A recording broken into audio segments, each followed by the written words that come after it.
¿Quién mejor para hablarnos de ese tema que nuestra portavoz en el Congreso, Soraya Sáez de Santamaría?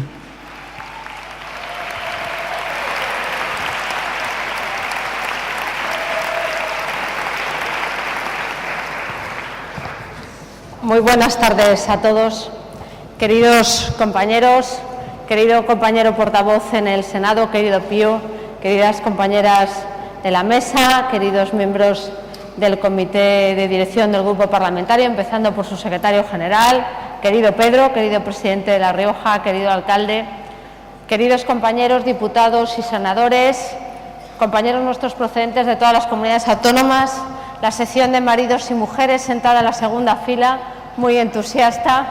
Daros las gracias en primer lugar por la afluencia en una hora, a las 4 de la tarde, en que Málaga está maravilloso, con un sol espléndido y con una luz fantástica, pero aquí estamos para discutir y para abordar una de las reformas más importantes y más necesarias de cara a la siguiente legislatura.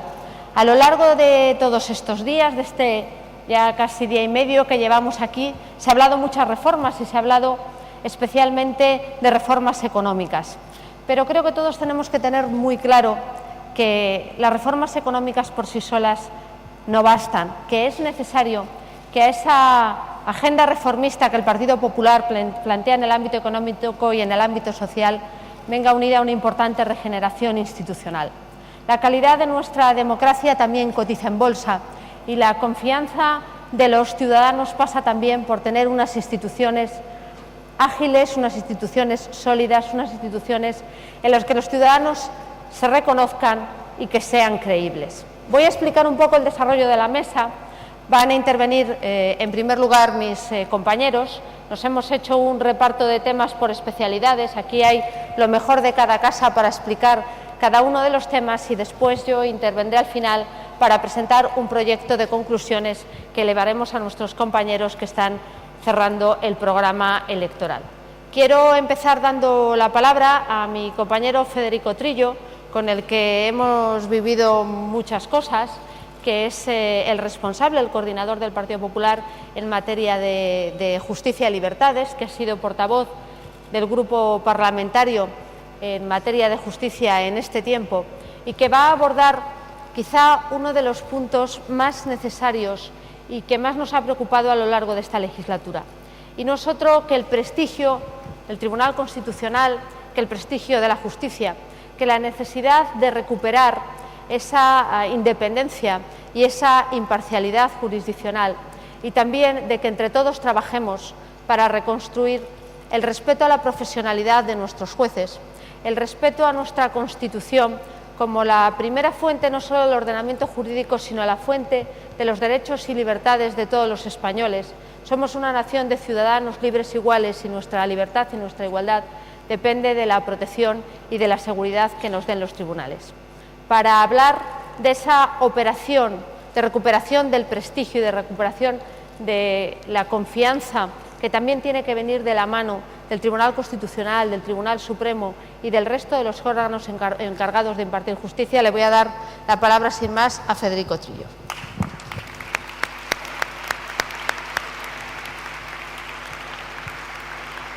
Muchísimas gracias, querida Soraya, compañeros del Congreso y no menos queridos del Senado, queridas amigas y amigos. Alguien me decía esta mañana que los juristas, las personas de derecho, hablamos en lenguaje críptico, codificado, por aquello de que manejamos los códigos probablemente, y porque quizás es un lenguaje demasiado iniciático. Y me han pedido que fuera muy claro, que la mayoría de quienes estáis aquí, pues no sois juristas, gracias a Dios, y por lo tanto que procurara dejar las cosas tan claras que se puedan entender por quienes no lo son. Veréis, una institución, y la justicia o el Poder Judicial, el Tribunal Constitucional, la Fiscalía lo son. Una institución es un valor pues organizado, acrisolado, trascendiendo a lo que es el día a día. La justicia, ¿qué valor supone? Pues el dar a cada uno lo suyo. Y el dar a cada uno lo que le corresponde implica que el juzgador, el que tiene que decidir, sea imparcial. Si es parcial, no hay justicia. También significa, en los tiempos que corren, que la justicia y el juzgador sean rápidos y eficaces. Y de ese aspecto, que es el servicial, el de servicio público de la justicia, el de la administración de justicia, va a hablar Miguel Ramis, que sabe mucho de esto y del que yo doy fe, que en los últimos años ha tenido que aprender mucho más a base de la experiencia y del sufrimiento de la justicia actual en España. Ese valor tiene a su vez dos principios que organizan todo, la institución. El juez tiene que ser independiente, imparcial y someterse al imperio de la ley, que ha de ser igual para todos. Naturalmente, si el juez no es imparcial o la ley no se aplica con igualdad para todos, pues se pierde la confianza, que es de lo que estamos hablando.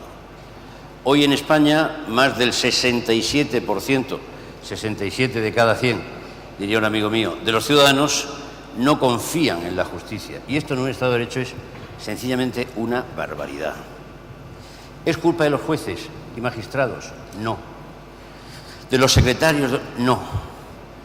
Es culpa de que el sistema ha ido evolucionando de tal manera que hoy hay unas piezas, el Tribunal Constitucional, el Consejo del Poder Judicial, la Fiscalía y quizás el sistema de penas en el Código Penal, que no cumplen, o al menos los ciudadanos no perciben como imparciales y sometidos al imperio de la ley. El Tribunal Constitucional tendría que estar sometido y defender a la ley de leyes, a la Constitución. Sin embargo, pues el Tribunal Constitucional hoy en día no tiene el prestigio que tuvo cuando se inició la andadura constitucional hace ahora 33 años. ¿Por qué? Muchos dicen porque están politizados los nombramientos. Yo querría en esto romper un poco el tópico.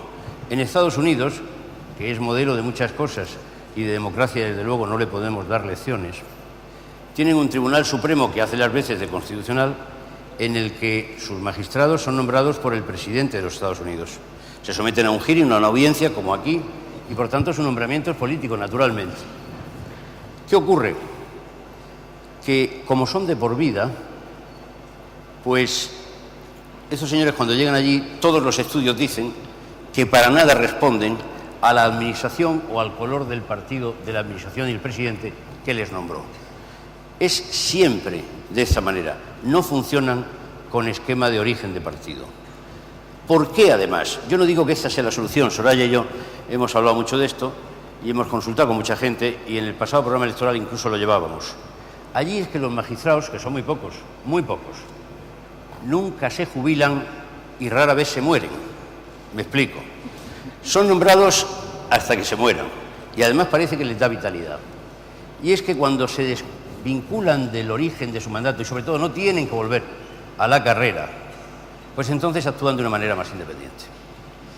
Para que el imperio de la ley, además, se pueda preservar por el Tribunal Constitucional, el de la Constitución, es necesario que, por ejemplo, esa norma cuasi constitucional, que son los estatutos de autonomía, pues cuando son enjuiciados por el tribunal, no esté este tribunal sometido a la presión de si ha habido o no un referéndum o una mayoría parlamentaria determinada reforzada, sino que debe caber, como al principio de nuestra democracia, el recurso previo de inconstitucionalidad. Y por ello, el Partido Popular propugna que se vuelva a implantar el recurso previo de inconstitucionalidad con carácter suspensivo para la reforma de los estatutos de autonomía y, en su caso, para las leyes orgánicas que regulen los derechos y libertades.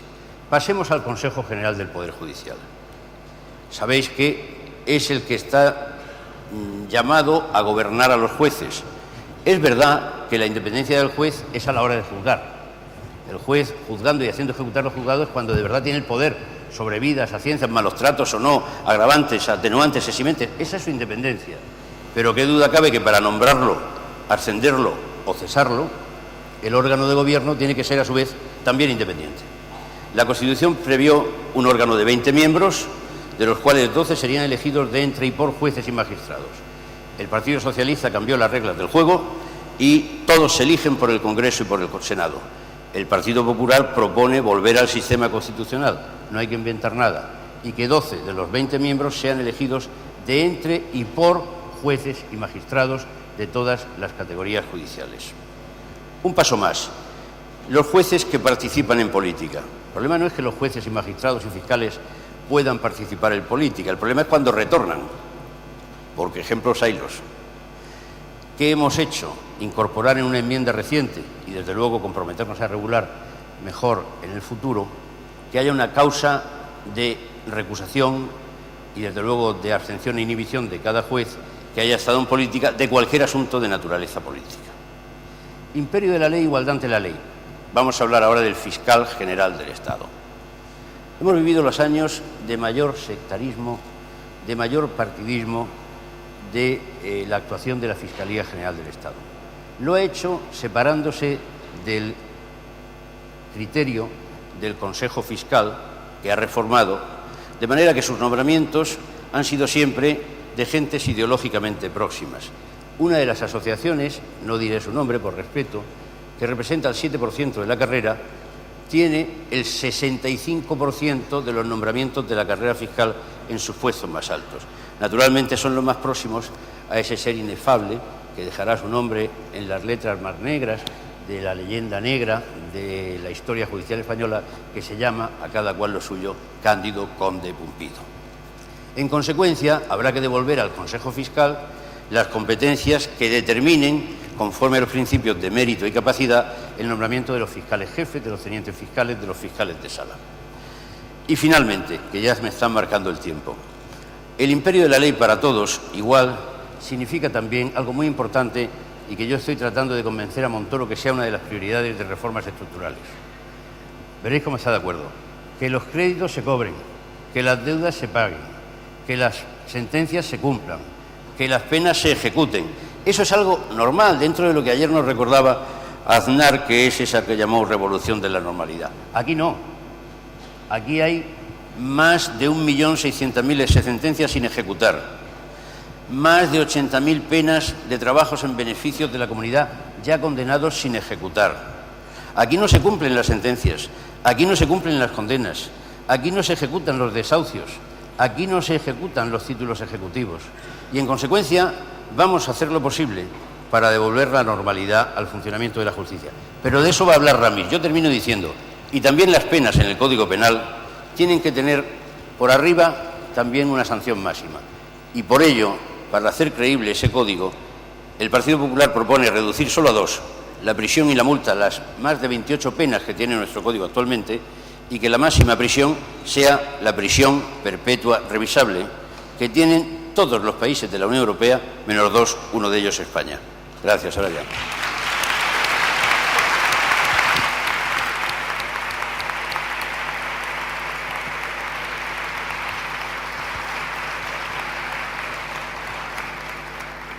Muchas gracias, Federico. A nuestros compañeros del equipo económico del partido siempre les salen ayudas, desde los de justicia a los que haga falta todavía en estos equipos.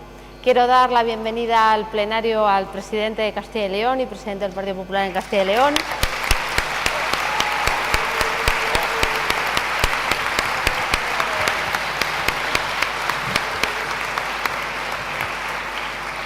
Porque es mi segundo presidente y porque le queremos mucho.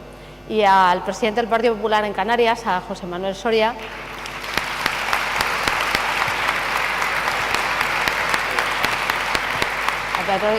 Pedro ya estaba de antes, porque los de La Rioja, que también me tocan una parte a mí pequeñita, esta vez tienen representación. Voy a dar la palabra ahora a Miguel Ramis. Miguel Ramis es abogado, entonces sabe y ha sufrido de lo que vamos a hablar ahora a continuación.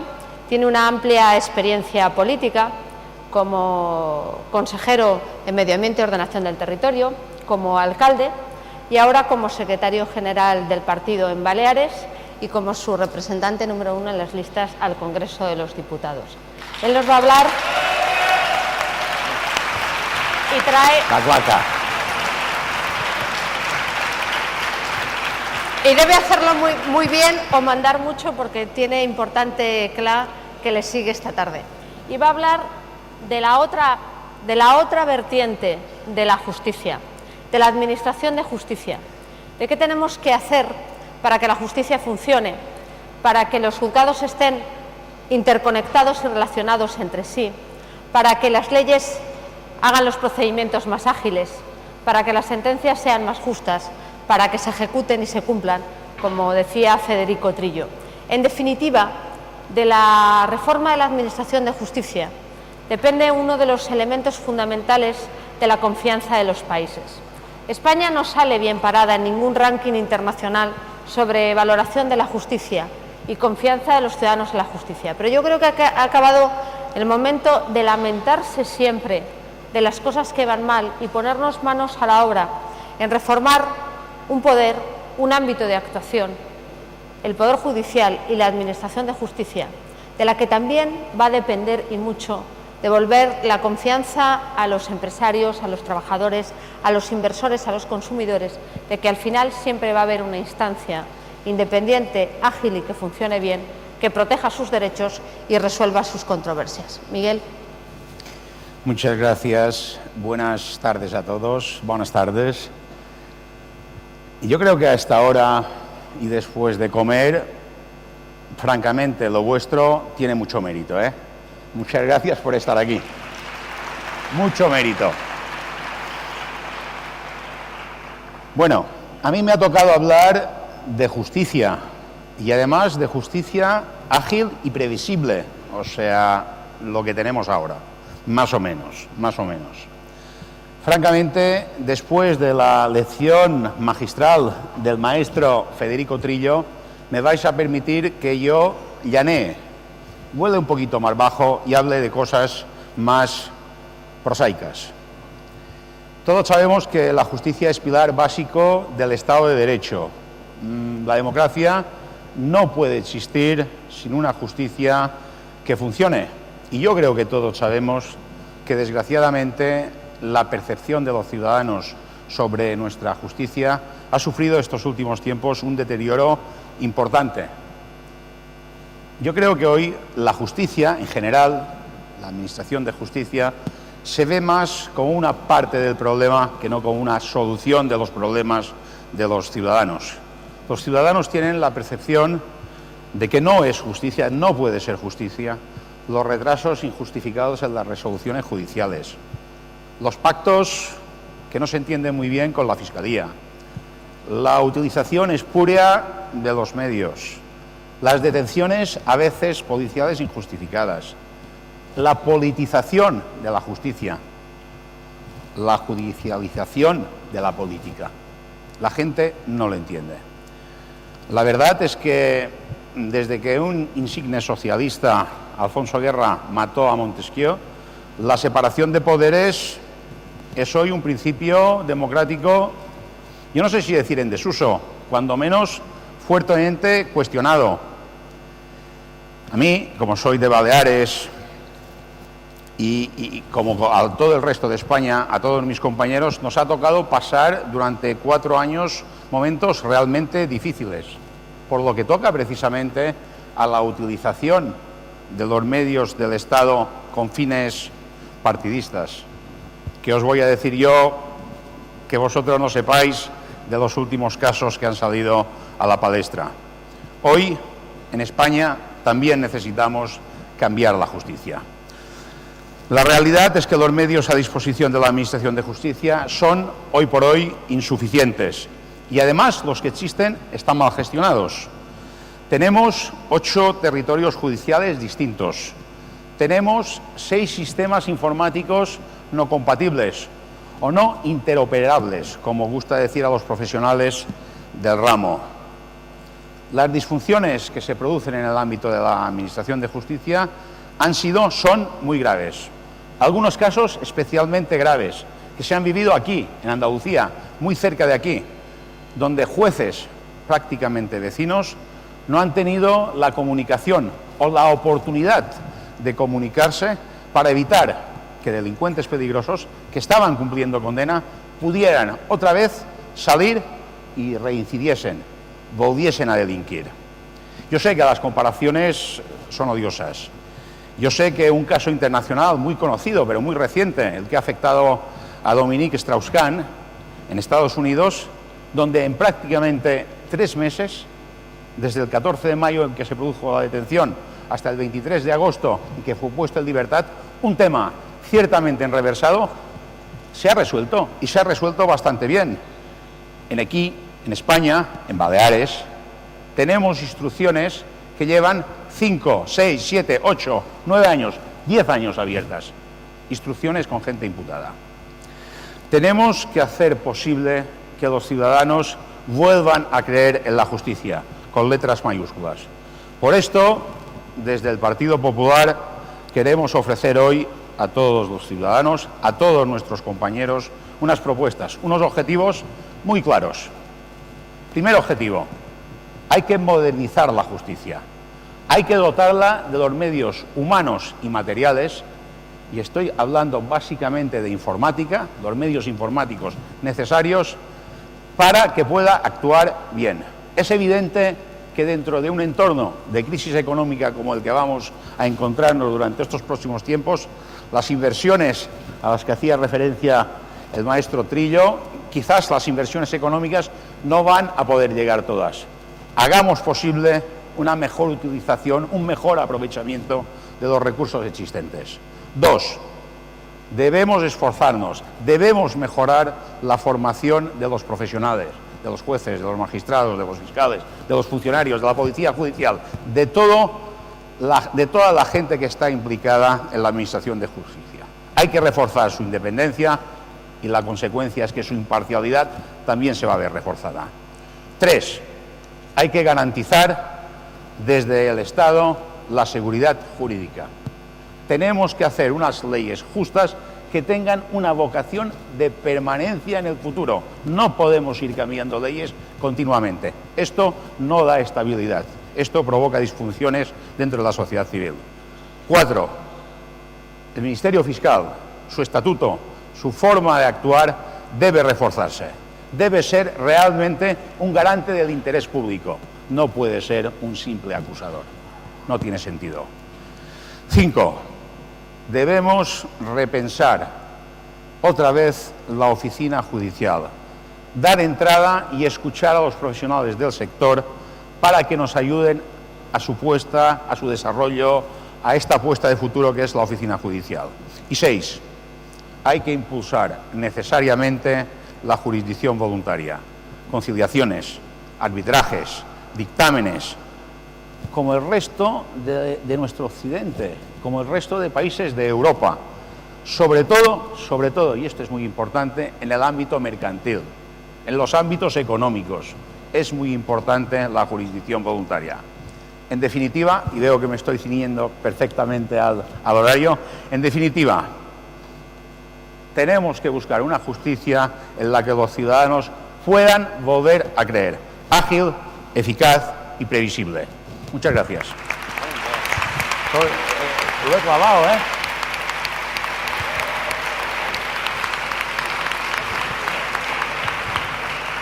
Si la justicia cumpliera los plazos como Miguel, anda que no iba a funcionar bien España. Clavado, 700. Voy a dar la palabra ahora a José Antonio Bermúdez de Castro, que no necesita presentación, pero yo sí quiero poner en valor dos cosas que ha hecho esta legislatura y que han sido claves y que sobre todo van a ser claves para el futuro. José Antonio ha trabajado mucho estos 3 años y pico en el Congreso de los Diputados para llegar a un acuerdo que cerramos con otros grupos parlamentarios para reformar la ley de partidos.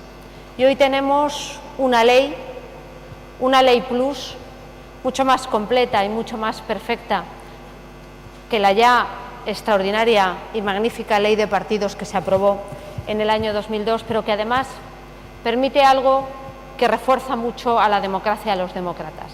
Y es que si por cualquier motivo, si por cualquier circunstancia, cualquier terrorista o cualquiera de los que los apoyan o les ayudan acaba sentado en una institución, esa situación sea reversible.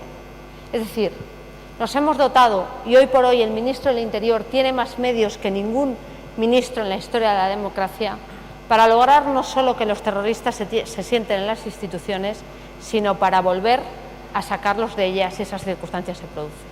Y eso ha sido gracias al esfuerzo de José Antonio y a un trabajo muy completo, muy esforzado, que se cerró de la mejor manera posible, y es con un acuerdo, que es como deben abordarse estas cosas.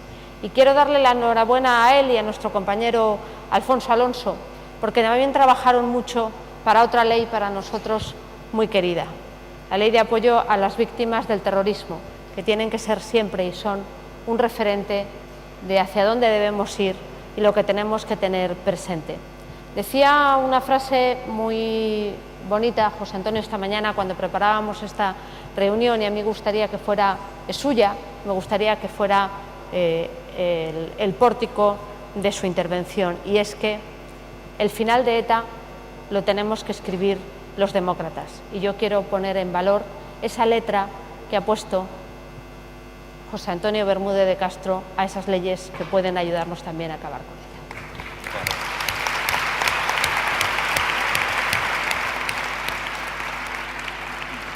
Muchas gracias Soraya por tus palabras tan generosas. Muy buenas tardes a todos. Y efectivamente a mí me ha correspondido, por indicación de nuestra portavoz, desarrollar un panel que tiene por título La derrota del terrorismo. Y es que es verdad, en esta convención lo vemos. Yo creo que si el gran reto de España como país es el empleo, el gran reto de nuestra democracia es la derrota definitiva e incondicional del terrorismo. Porque el terrorismo representa todo aquello que los demócratas tenemos que despreciar y combatir. Nosotros lo sabemos muy bien. España viene sufriendo desde hace más de 40 años un ataque cruel, despiadado y persistente del terrorismo. Tanto el terrorismo extremista como el yihadista, pero sobre todo el de ETA, han dejado a su paso una huella de terror y un reguero de víctimas inocentes, víctimas que nosotros nunca vamos a olvidar. Y por eso nuestra obligación es hacer frente a esa barbarie en toda su extensión y allá donde se encuentre. Y lo hicimos cuando estábamos en el gobierno, porque yo creo que uno de los pasos más importantes que dimos en la lucha contra el terrorismo fue cuando fuimos conscientes de que ETA no eran solo los comandos, de que existía un entramado indisolublemente unido a la misma, que le daba cobertura financiera y que le ayudaba a prolongar política y socialmente la amenaza y el terror. Y nos enfrentamos decididamente a ese entramado. Y lo hicimos en toda su extensión y desde todos los frentes, desde la unidad política, desde la eficacia en los cuerpos de fuerzas de seguridad del Estado, desde la justicia, la cooperación internacional, pero sobre todo con la ley. Y nos dotamos de nuevos instrumentos jurídicos como la ley de partidos, que permitió la ilegalización de partidos que no eran tales, sino que eran meros instrumentos al servicio de la estrategia de una banda criminal, como demostró la sentencia del Tribunal Europeo de Derechos Humanos. Y esa ilegalización le hizo mucho daño a ETA, porque perdió su brazo político, aquel que justificaba socialmente su existencia, aquel que le daba cobertura financiera y que le servía de altavoz de propaganda. Y lanzamos un mensaje muy claro en defensa de nuestra democracia, que las urnas y las bombas, que la palabra y las pistolas son incompatibles, que se puede defender cualquier idea, pero no por cualquier método, solo a través del método democrático, y que para justificar la violencia o legitimar la existencia de una banda terrorista no se tiene derecho ni a tener representantes ni a ser representado en democracia. Ese fue el legado de nuestro partido cuando tuvimos responsabilidades de gobierno: combatir el terrorismo desde el Estado de Derecho, sin atajos, pero con toda firmeza. Y demostramos que esa política de firmeza no daba alas a los violentos, al contrario, los debilitó. Que lo único que daba alas a los violentos es la expectativa de que en algún momento, a través de un proceso de negociación, puedan obtener algún rédito político por matar o por dejar de hacerlo. Todos sabemos lo que ocurrió en la pasada legislatura y el fracaso de la errónea estrategia negociadora del Gobierno con episodios tan graves como lo ocurrido en el Bar Faisal. Espero que algunos hayan aprendido la lección. No se negocia con los terroristas. Porque, amigas y amigos, los terroristas luchan para negociar y negocian para seguir luchando e imponernos, para tratar de imponernos su proyecto totalitario totalmente incompatible con la democracia y los derechos humanos. Y los demócratas tenemos que impedirlo. Y hoy algunos quieren ver en lo que se denomina el Acuerdo de Guernica una nueva expectativa de paz. Y están de nuevo equivocados. Basta con leer el contenido de dicho acuerdo. un nuevo desafío al Estado de Derecho que parte de un imaginario conflicto político entre vascos, convirtiendo a los verdugos también en víctimas, un conflicto político que debe superarse por vía de una nueva negociación, reconociendo el derecho a la ruptura y el derecho a la independencia. Es decir, los objetivos por los que ETA ha venido asesinando a lo largo de todos estos años se convierten en las condiciones para dejar de hacerlo. Y eso no lo vamos a admitir. No les debemos nada, nada. La paz es un derecho de toda sociedad y nunca un precio que haya que pagar a los terroristas. La democracia no tiene ninguna deuda con la paz.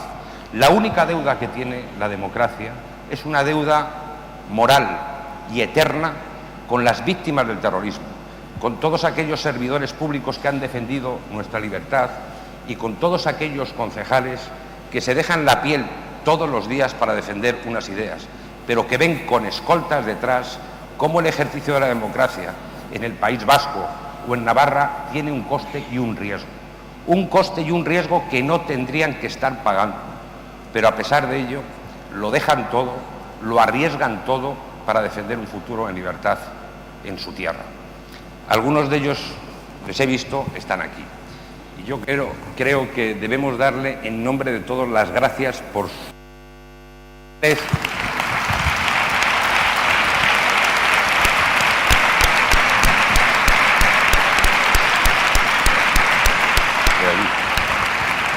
Vais a ser siempre el mejor ejemplo para todos nosotros. Y que nadie se engañe. ETA está en tregua, pero sigue viva. Y mientras siga viva es una amenaza para todos nosotros. Y el objetivo no es que ETA deje de matar. El objetivo de los demócratas es que deje de existir. Y eso algunos aún no lo piden. Siguen con el doble lenguaje para evitar condenar a la banda y pedir su disolución. Y desde aquí lo que les tenemos que decir es que si quieren que les creamos, no basta con que se sitúen al margen de la banda. Si quieren estar en democracia, lo que tienen que situarse es en contra, con todas las consecuencias, sin medias tintas ni discursos ambiguos, y que pidan su disolución, la entrega de las armas y el perdón por todas las atrocidades que han cometido. Una rendición incondicional y sin impunidad. Y mientras no lo hagan, no tienen ninguna credibilidad y no deberán tener cabida en nuestra democracia. Y voy terminando. Lo decía Soraya al principio. Nosotros en esta legislatura, bajo la dirección de nuestra portavoz y de Federico Trillo, hemos dado pasos importantes. Hemos aprobado una moción en la que deja bien claro que la política antiterrorista del Gobierno debe de estar dirigida solo a la derrota definitiva e incondicional de ETA. Hemos aprobado también una ley de víctimas y hemos reformado la ley electoral para que los testaferros de ETA no pudieran volver a las instituciones y, de hacerlo, que pudieran ser expulsadas de las mismas. Todos sabemos lo que ocurrió, pero seguimos pensando, como la Abogacía del Estado, el Ministerio Fiscal y el Tribunal Supremo, que Bildu era el caballo de Troya de ETA para volver a las instituciones. Y las actuaciones posteriores de sus representantes nos confirman esa reflexión. Ahora se quieren presentar con una nueva marca, Amaiur, de la que forma parte otra vez la izquierda abertzale. Y por tanto lo que le pedimos al Gobierno es que, en vez de dedicarse a insultar a los dirigentes de nuestro partido, lo que tiene que hacer es ser vigilante en el cumplimiento de la ley. Que la ley no puede depender de razones de oportunidad política o de conveniencia. Que la aplicación de la ley en democracia no es que sea oportuna, es que es obligatoria. Y que, por tanto, que si tienen informes policiales y si tienen pruebas que detrás de esta nueva marca está Batasuna, es decir, ETA, que la pongan a disposición de los tribunales. Es su responsabilidad y también su obligación, porque de lo contrario se habría producido un grave retroceso en nuestra democracia. Y termino. Vamos a ganar esta batalla. ETA sabe que está siendo derrotada y por eso quiere ser protagonista de su final.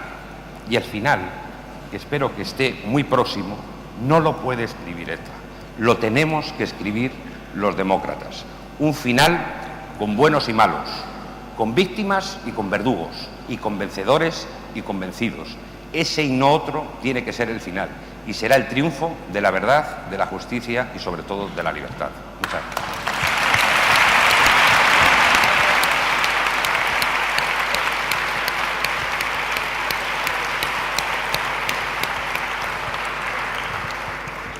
Muchas gracias, José Antonio.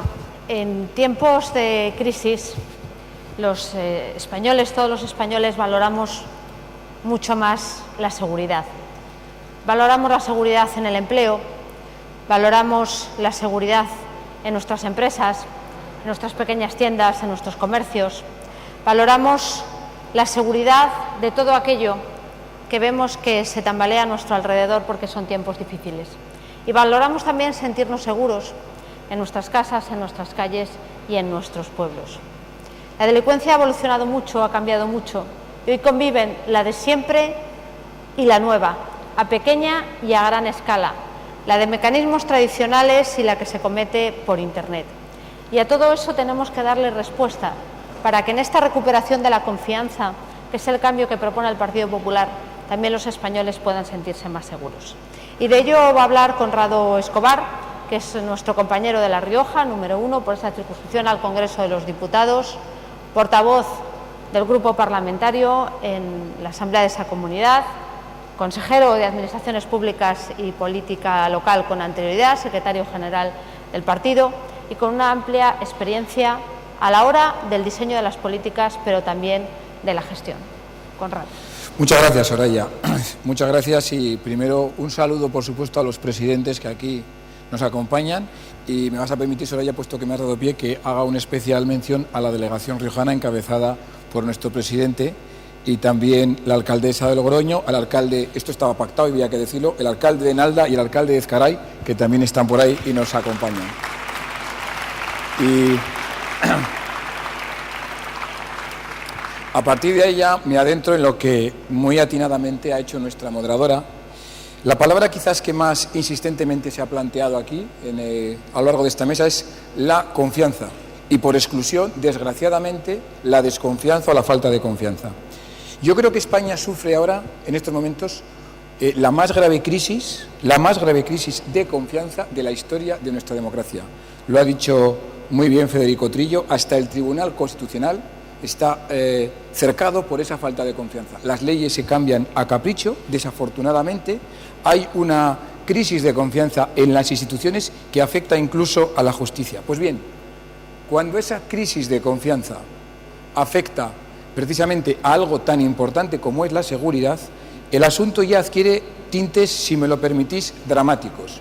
Y pongo solo 2 ejemplos, que lo tenemos todos recientes, para ver hasta qué punto efectivamente podemos como ciudadanos sentirnos o desconfiar, ¿no?, del funcionamiento de algunas cosas. Un asunto lo ha mencionado Bermúdez de Castro, lo ha dejado entrever, el caso Faisán.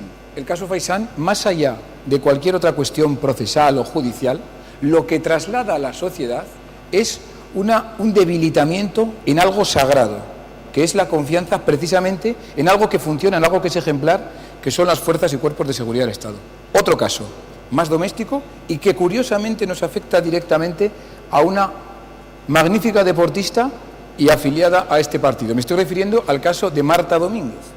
Valentina,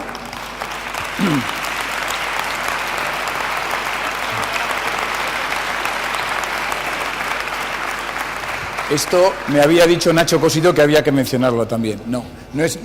Bromas aparte, el caso de Marta Domínguez lo que ejemplifica también es que algo falla cuando, después de todo ese aparato institucional, después de todo ese aparato mediático, al final todo queda en agua de borrajas. Algo ha fallado. ¿Y quién repone a Marta en su honor? Nadie. Por eso, si hay que responsabilizar a alguien de esta crisis en algo tan importante como la seguridad, eso tiene 2 nombres: Zapatero y su vicepresidente y hoy candidato, que es ni más ni menos que el señor Alfredo Pérez Rubalcaba. Esos son los verdaderos responsables de esa crisis, en este caso, en la seguridad. Hay más cosas que tenemos que compartir y que poner encima de la mesa a la hora de elaborar el programa. Efectivamente, y lo ha dicho muy bien Soraya, hay otras cuestiones que, de alguna manera, ilustran cómo la delincuencia está cambiando. Tenemos una nueva delincuencia que está cambiando y que está caracterizada porque cambian sus formas, cambia su intensidad y cambia su extensión. Cambia su extensión porque la delincuencia, desgraciadamente, cada vez tiene un cariz internacional y eso complica su persecución. Cambia la intensidad porque, desgraciadamente, también cada vez percibimos que hay delitos más graves, más execrables, que son más rechazados. Me estoy refiriendo a aquellos que afectan a los menores. Y hay también un nuevo tipo de delincuencia que aprovecha el canal tecnológico, los delitos que tienen que ser perseguidos a través de la red. Hay que responder a esas amenazas en materia de seguridad. Y el gobierno socialista no está ayudando a responder a estas amenazas. Voy a dar 2 datos nada más. En España, en los últimos años, ha aumentado el número de crímenes anualmente un 3%. Y de ese 3%, atentos porque eso también afecta a cómo percibimos la seguridad, curiosamente castigan más al medio rural de ese 3%.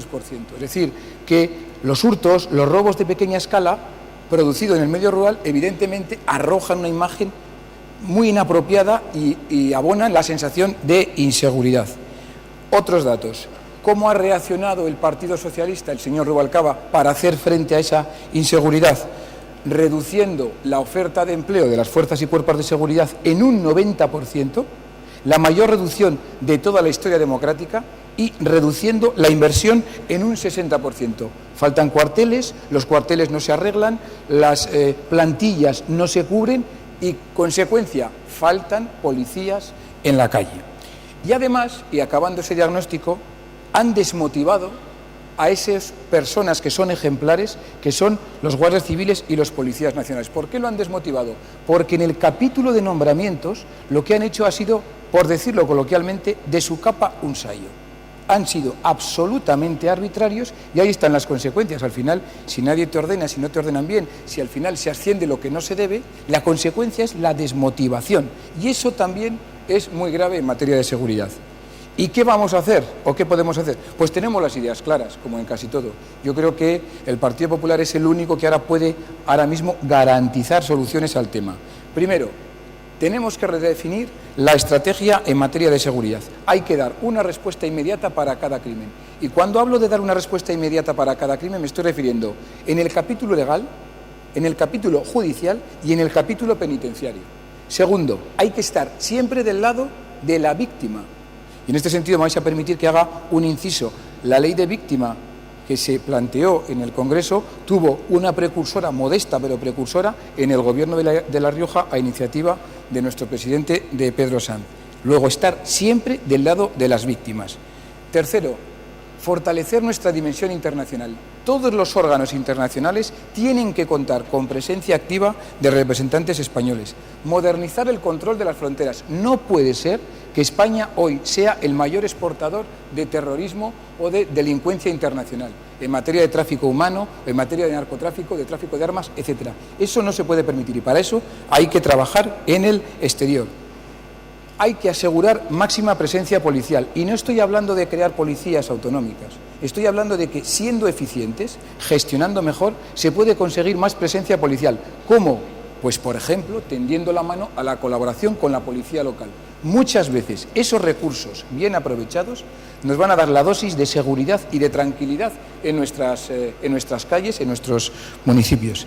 Y, finalmente, vamos a trabajar con quien sabe de esto. ¿Quién sabe de esto? Los policías y la Guardia Civil.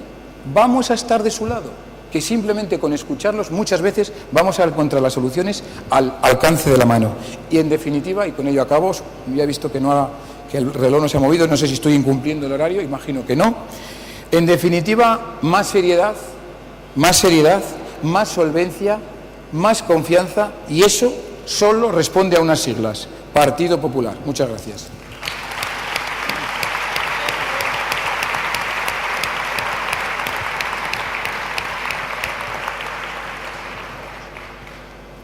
Voy a dar ahora la palabra a Teófila, a nuestra Teo, alcaldesa de Cádiz, diputada en 4 legislaturas, va camino de la 5ª como número 1 por Cádiz y va a abordar, para rematar, la regeneración política y democrática que España necesita.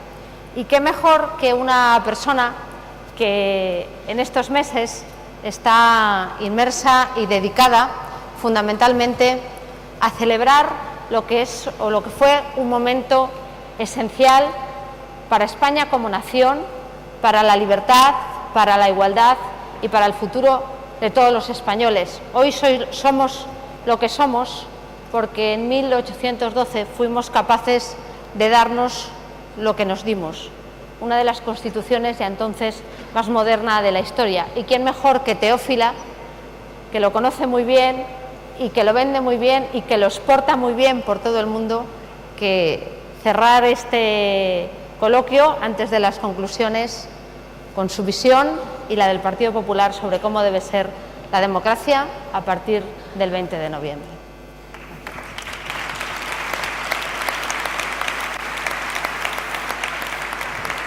Gracias querida Soraya, compañeros de panel, compañeros de partido y compañeras de partido, alcaldes, alcaldesas, concejales, concejalas, presidentes y presidentas de comunidades autónomas, amigas y amigos.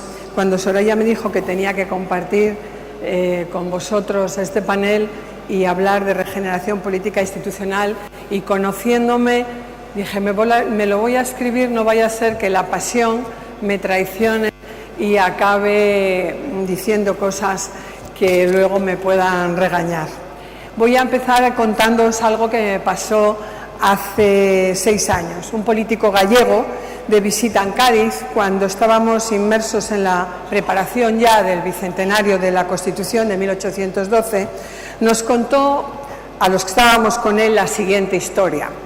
En 1812, 2 diputados gallegos parten de La Coruña hacia Cádiz para participar en las Cortes que aprobarían la primera Constitución española, la Constitución de Cádiz. Eran José López y Antonio Payán. Y antes de emprender el camino, se dirigieron al consistorio y allí pidieron unos reales para sufragar los gastos del viaje. Argumentaron al regidor, entonces todavía no había alcaldes, y le dijeron: no olvide vuecencia que vamos a participar en la cosa más grande que jamás hizo la nación española. Así calificaron, queridas amigas y amigos, esos diputados, esos políticos, la Constitución de Cádiz, la cosa más grande que jamás hizo la nación española.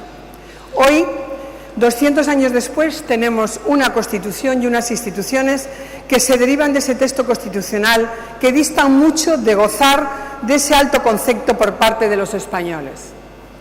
Y si somos autocríticos, y lo debemos de ser, ni siquiera entre nosotros, los que nos dedicamos en cuerpo y alma a la política, podríamos encontrar a muchas personas que, al ser preguntadas por la Constitución, por las Cortes, por las instituciones democráticas, respondiéramos de manera espontánea que son lo más grande que ha hecho jamás la nación española. Sin embargo, sí lo son y todos lo sabemos. Al menos esa es parte de nuestra labor en los próximos años, hacer ver que la Constitución, las Cortes Generales de España y todas aquellas instituciones que emanan de ese texto legal, desde el Tribunal Constitucional al último ayuntamiento pedáneo, son los más importantes y más dignos instrumentos que tenemos los españoles para dar respuesta a esta cambiante sociedad. Debemos de preguntarnos todos cómo hemos llegado a este punto de desconfianza a todo lo que suene a política. ¿Qué hemos hecho mal para que se dé este descrédito? Como hemos pasado en 200 años de considerar unos héroes a esos diputados doceañistas que se reunieron en Cádiz bajo la amenaza del fuego de Napoleón y en contra del antiguo régimen para parir la Constitución de 1812. ¿Cómo hemos pasado a considerar ahora mismo que todos los políticos somos lo mismo y no precisamente unos héroes? Encontrar las causas de ese descrédito es nuestra labor, una labor ardua y seguramente penosa, pero también debe ser nuestra labor como miembros del Partido Popular, revertir la opinión de que todos los políticos y sobre todo todas las instituciones tienen ese mal concepto que ahora tienen los españoles de nosotros. Sobre las causas, muchas se apuntan en la ponencia o en el panel que hemos tratado hoy y que estamos tratando estos días. Pero, en esencia, en resumen, el precio que todos los políticos y responsables públicos hemos pagado y seguimos pagando por el uso que unos pocos han hecho de las instituciones a su antojo e interés partidista. Siendo alcaldesa de Cádiz y una alcaldesa del Partido Popular, como es obvio, y teniendo durante 30 años una Diputación socialista, un Gobierno autónomo socialista y durante los últimos 8 años un Gobierno de la nación socialista, creedme cuando os digo que sé perfectamente cuál es el uso partidista y torticero que muchos socialistas han hecho de las instituciones. Efectivamente, y tal y como se recoge en este panel, ese uso partidista e interesado de las instituciones por parte de los socialistas es el que en parte ha alejado a los ciudadanos de la política. Utilizar los ministerios, las consejerías de la Junta e incluso las diputaciones para atacar al Partido Popular, lo único que ha hecho en el caso de Cádiz es aumentar el descrédito que el Partido Socialista viene cosechando en los últimos años en nuestra provincia, en nuestra comunidad y en toda España. Ahora que desde el Partido Popular estamos preparándonos para afrontar el apasionante reto de sacar a este país y a esta comunidad autónoma de esa lamentable situación en la que nos encontramos, nuestro compromiso con los ciudadanos debe ser inquebrantable. Y para ello nos moveremos en 3 conceptos que forman el eje fundamental de nuestra forma de entender la responsabilidad pública en las instituciones: austeridad, transparencia y ejemplaridad. Austeridad, que siempre es exigible a un cargo público y en el tiempo de crisis es una baza irrenunciable. Transparencia, para que todos los ciudadanos tengan la información de primera mano sobre cómo funcionan las instituciones y cómo se gestionan los recursos públicos. Y ejemplaridad, queridas amigas y amigos, ejemplaridad porque la sociedad está hoy más que nunca necesitada de referentes éticos y morales. Y no habrá mejor cartel electoral dentro de 4 años que presentar nuestra gestión pública como un ejemplo de conducta. No habrá mejor cartel que presentarnos como unos políticos cercanos. Y para ser cercanos a los ciudadanos debemos representarlos con toda la dignidad que ellos se merecen, mostrándonos austeros, transparentes y con una conducta ejemplar. ¿Con qué cara nos vamos a acercar a nuestros vecinos, a nuestros votantes, si no somos dignos de representarlos? No debemos renunciar a esa cercanía que muchos otros políticos no frecuentan. Y no lo hacen, queridas amigas y amigos, porque no tienen autoridad moral para hacerlo, porque su conducta diaria no se corresponde con esos valores de los que hablamos aquí y que tanto hablamos los militantes del Partido Popular. Apostar por una conducta responsable y sobre todo comprometida con unos ciudadanos que han visto durante estos años cómo el Partido Socialista se ha centrado en alimentar sus intereses partidistas con enfrentamientos entre sus familias y líderes de artificio, alardeando, y esto es lo peor al mismo tiempo, de esa falsa superioridad moral de la izquierda. Líderes que llegaron levantando la ceja y se van a ir agachando la cabeza. Líderes o supuestos líderes cuya mayor preocupación era pasar a la historia de España por resucitar todos los fantasmas del pasado que la transición y ese pacto institucional y de altas miras que nos dimos en los 70 los españoles habían enterrado. Que un partido, queridas amigas y amigos, que gobierna use a su propio líder, a todo un presidente del gobierno como un reclamo publicitario primero y que luego lo esconda como al hijo torpe de la familia cuando llegan las visitas, da la verdadera medida de cómo es el Partido Socialista entiende las más altas instituciones del Estado. Lo sé, como vosotros también lo sabéis, porque en Andalucía se han encargado de demostrarlo durante 30 años, dejando en ridículo a los antiguos caciques de esta tierra. El Partido Socialista, durante décadas en Andalucía y durante los últimos 8 años en España, ha usado las instituciones y la política en sí como si fuera todo suyo, como si no hubiera alternativa y, lo que es peor, como si en un futuro jamás pudiera considerarse la posibilidad de esa alternativa. En muchas diputaciones, hace 6 meses, algunos socialistas, querido Pepe, no podían ni imaginar que tendrían que dejar sus despachos. Esos corralitos que durante años habían usado a su antojo y atendiendo a sus intereses particulares. Y ahora, queridas amigas y amigos, deben de saber, si aún no se han dado cuenta, que la política, que las instituciones no son patrimonio de ningún partido ni de ninguna persona. Como os decía al principio, en Cádiz llevamos años preparando el bicentenario de la Constitución de 1812. Vamos a celebrar el próximo año 200 años todos los españoles de nuestra primera Constitución. Una celebración de Estado que comenzó a gestarse con el gobierno de Aznar y que, salvo honradas excepciones, nos ha costado la misma vida hacer entender a algunos socialistas con responsabilidades en el actual gobierno. Y es una celebración de Estado porque es la nación española y no solo Cádiz la que debe celebrar 2 siglos de constitucionalismo. Nosotros, como ciudad, vamos a aportar todo lo que podamos y más. Ha sido un trabajo inmenso y lo seguirá siendo, pero ahora empezaremos a ver los frutos. Además, ha sido, queridas amigas y amigos, un trabajo enriquecedor y que está mereciendo la pena. Sobre todo porque se trata de festejar 2 siglos de la entrada del nuevo régimen en España, de nuestra primera Carta Magna. Se trata de volver a hablar sobre los valores constitucionales que alumbraron ese texto gaditano, sobre libertad, sobre igualdad, debatir, dialogar y tomar el pulso a los poderes públicos. Se trata de propiciar que vuelva y que volvamos a reflexionar sobre el futuro de nuestras democracias. Y finalmente, queridas amigas y amigos, ¿sabéis cuál es el segundo artículo de esa Constitución de Cádiz que vamos a conmemorar? El primer artículo se dice que es la nación española la reunión de todos los españoles de ambos hemisferios.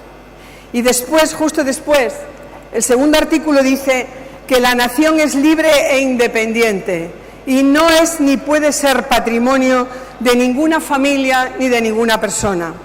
Pues eso, queridas amigas, algunos socialistas se tenían que haber leído esto todos los días por la mañana como castigo.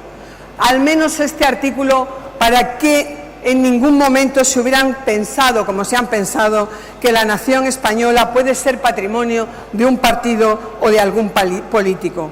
Ahora, querida portavoz, querida Soraya, queridas amigas y amigos, nos toca a nosotros, a los hombres y mujeres del Partido Popular, devolver a la política, devolver esa política al pueblo, devolver el respeto a las instituciones, devolver la confianza a los españoles, hacer que los ciudadanos se sientan orgullosos de nosotros, como hace 2 siglos se sintieron de aquellos que dejaron sus casas, sus negocios, sus familias, cruzaron hasta el Atlántico para alumbrar nuestra primera Constitución, para hacer, como dijeron aquellos diputados gallegos que vinieron a Cádiz, la cosa más grande que jamás ha hecho la nación española.